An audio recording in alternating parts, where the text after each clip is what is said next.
Hello students, welcome to SKT online classes. Today we will continue from where we stopped in the previous video. Today we will be continuing with public-private global enterprises. Now today we will be first doing with government companies, one of the public sector enterprises. Now what is government company? Now, a company is an artificial person created by law having a separate legal entity with a perpetual succession and a common seal. This is what we studied when I was explaining you joint stock company. So, joint stock company, government company. Joint stock company, government company, is it the same? Yes, absolutely same, but with a small difference. That's a private enterprise, this is a public enterprise. The word government says a lot. What does the word government says? This means that 51% or more shares have to be held by the government. So we will be discussing a few features about government company just like we did for joint stock company. Now when we are talking about joint stock company, the ownership has to be both or only to the government. The government company, in a government company, government has to hold minimum 51% or above shares. It can be wholly or partly by central and state government, but 51% of the shares have to be with the government, whether central or state. Beyond this, as in below this, it will not be called a government company. There are many disinvestment that has taken place. Now, disinvestment means a private sector is taking over a public sector, or a public sector is selling its share to the private sector. So, even if some companies are selling a few portions to the private sector, they are not becoming joint sector. They are still public or government company if they are holding 51% or above shares. So, this is ownership. But other features are exactly same as joint stock company. Separate legal entity, perpetual succession, common seal, everything else is just like the previous joint stock company. So you can refer to that video where you can easily get an access and you can understand the features of a joint stock company, because government company is also a joint stock company. Examples: BHEL, SAIL, Steel Authority India Limited, Bharat Heavy Electrical Goods Limited. So electrical limited. So these companies are running a proper company, just like a joint stock company, private sector. But these private sectors are not allowed to get into certain type of business. Though these days with increased capacity, bigger businesses are coming to it, but still something are there with the government. So let me now start with the merits and demerits. Only few merits and demerits are there of government companies. We'll discuss this. Now, merit number one, administrative autonomy. Just like in my previous video, when we were discussing about statutory corporation, there also it was written administrative autonomy. And the same demerit was given here. Anyways, we'll not talk about the demerit right now. We'll first discuss about the merit. Now, administrative autonomy, when I say, this means the government companies can manage their operations in their own way. They can decide who will be heading whom, what will be the hierarchical structure of the company, who are going to run the business. Though it is a company, that means it will be managed by the board of directors, headed by a managing director, and the rest of the other things will be exactly the same as it is in case of joint stock company. But they do have administrative autonomy. That means they can decide their own working style. Next, greater flexibility. Why greater flexibility? Because at the end of the day, you are able to raise your own finance by issuing shares. Whether you're issuing shares to the government only, but you can raise the money through issue of shares. And of course, you can raise it from other private companies as well as from public. So, since you are able to arrange your own finance and you are able to do the work in your own way, you enjoy a greater flexibility. Next is efficient staff. Now, these staffs are none other than their own organization staff. Now, I cannot say, being a staff of, say, Steel Authority, that I work for the government. No, I'm not directly working for the government. I am working for the Steel Authority India Limited. So I am an employee of Steel Authority India Limited. So this is my status. NBIDC, if I am working in that company, that's also a government company. So I am getting a status of a NBIDC company. Whether I'm working for Indian Oil, I'm an employee of Indian Oil. Though the norms and everything is structured as per government structure, but still I am a separate employee, not a government employee. Next is collaboration. This means we can, sometimes the government companies can collaborate with private companies to get certain work done by them as they are the expert in that field. For example, once upon a time, CESC, Calcutta Electricity State Corporation, was a government company. From there, they disinvested few shares to Goenka Group, Sanjeev Goenka. Once they disinvested that part, they came with their expertise and they had set up such a beautiful organization and system that CSC slowly started becoming a profit-making organization. So since then, they have completely sold it to them and they are running this business. So this is an example of collaboration. Now turned into a complete disinvestment. But government companies do collaborate with private companies. Say, for example, many government companies have collaborated with TCS for their IT support. All right. So this is it. These are the merits. Next is demerits. Now, autonomy on paper only. Again, the same thing comes. Autonomy on paper only. Why? Because again, these companies are managed and run by whom? A government company, as I told you, is managed and run by whom? It is managed by a board of directors. It's managed by the board of directors, right?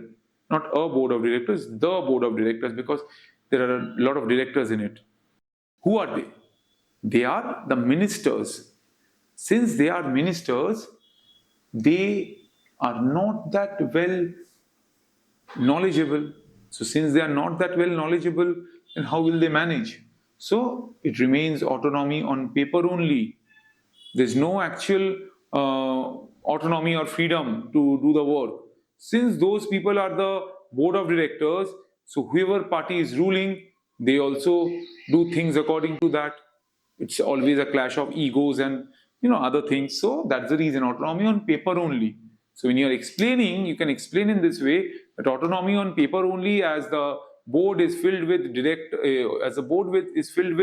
ministers who are always trying to fill their egos by getting the work done as per their needs. So it is not going to be beneficial for the company. So that's a demerit. Next point only you see political interference. Of course, political interference will take place.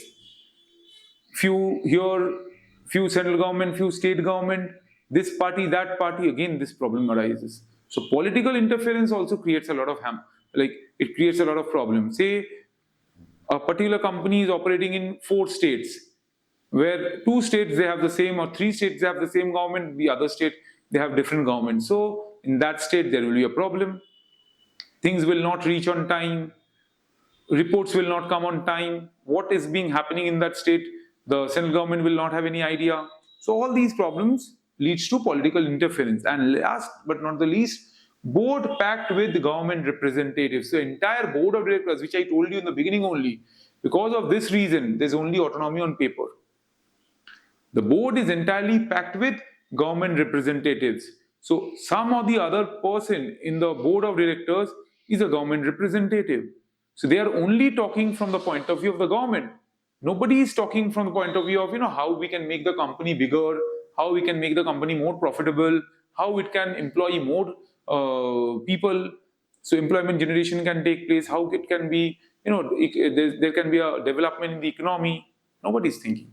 They are only thinking to satisfy their own needs and their political ego. So with this, we complete government company. So I believe this part is clear. Any doubt related to this topic, you can put your comments in the comment section, put your questions in the comment section. I'll definitely get back. Now let me start with multinational or global companies. Now what does multinational or global company means? Now, when we talk about multinational company, a multinational company is a company which not only operates in one country, it uh, operates in more than one country and manages this business all across. Sitting in one country, they are operating from particular that country to many other countries. Say, for example, Levi's or Pepe, United Color of Benetton. These are clothes brands. Now, these brands are actually not Indian brands. They are from UK, some are from America. They are sitting there, they are designing the things, but the manufacturing is being done in India. They are manufacturing in many countries, and from there they are supplying in that particular country, depending, of course, on the demand. But they can create demand. They are such huge companies, they can create demand. Now, to our syllabus, in our syllabus, we only have the features. There's no merits and demerits. So we will discuss one of few features of the global companies. Now let me start with the first one. Feature number one: giant size. Now, of course, the names which I'll take, say Indian company only. Let me take Hindustan Unilever. Now, Hindustan Unilever is a very big company. Earlier it was Hindustan Liver and United Unilever was a company. So I think it got changed and it became Hindustan Unilever. So Unilever and Hindustan Liver, they merged together or something like that. I'm not really sure about it, but Hindustan Unilever is a multinational or global company. Now, Hindustan Unilever is a huge company manufacturing so many products, operating in so many countries with their products. Now, the point here is giant size. Of course, they are huge in size. Huge in size means what? It's not a human being that it will be, 7 feet or 8 feet tall, 60-inch wide. It cannot be like that. So, giant size means it has huge capital resource as well as huge number of staff, as well as huge number of customers or huge number of production, huge number of sales, huge number of or huge amount of profit. Next, international operation. Now, when we talk about international operation, this means that they not only operate within one country, they operate in several countries across the world. So that's the reason their operations are not only restricted to a particular country, they are operating throughout the world. So that's the reason international operation. Next, professional management. Now, the management are the expert people here. They are all professionals. If not professional, they are best at their work. Expertise they have. So that's the reason we are calling them professional management. All skilled people from different places in the world are put to use. Say, for example, but a person, say, of US origin will not understand the culture and the diversity or diversification of Indian origin. For that, you need somebody from India. So people who are in India will know about the culture, so they will be doing the work. They will be doing the work. So you will appoint from the best person in India for the purpose of marketing, so that the company, and as far as money is concerned, they will spend huge money because they are giant in size, having a large capital structure. So they will invest in a big scale and they will create a good market in a very short time. So, professional management. Next is centralized control. Now, the control remains in the central. Say headquarters are in US, so US is controlling everything. They are making the rules. They are making the all the policies and framework, and that they are circulating to all the different countries or different branches, and there they are following as per the rules. Definitely, there will be certain decentralized controls also, but mainly centralized. The logo, the origin, the brand, everything will be centralized, controlled in a centralized manner. Next, oligopolistic powers. Oligopoly means it's a market where there are only few sellers and many buyers. So here also, sellers are few. Such giant sellers are few only. You will not be finding so many different companies who are selling across the world. There are few only. So few sellers, and there are the entire world is the customer. So that's the reason they have oligopolistic power. Whichever country they go and operate, that country only becomes their customer because they are that bigger size. Sophisticated technology. The technology used by these companies are actually very good. In India, when jeans used to be very heavy, that time came Pepe and Levi's, not Levi's, I'm so sorry, Lee and Pepe jeans, and they started selling high quality jeans, light in weight. You don't have to be, carrying a heavy jeans weighing around 1 kg. So lightweight, easy to wash, easy to dry, shades are there, fades are there. So you understand this is the quality, this is the technology they are bringing.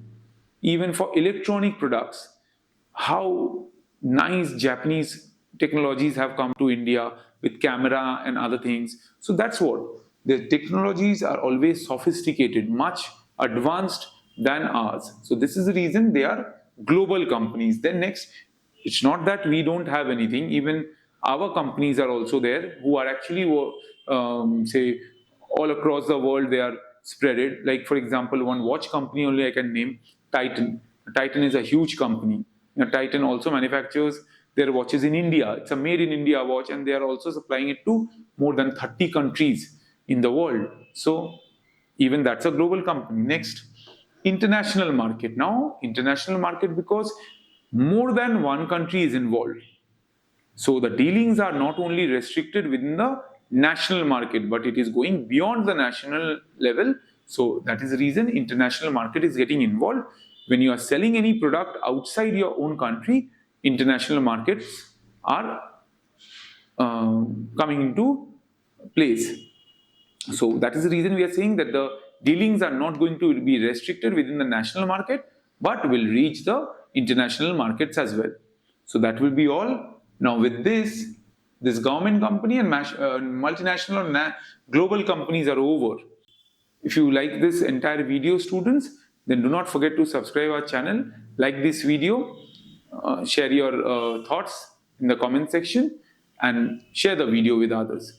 Thank you. See you in the next video with joint venture and public-private partnership. Thank you.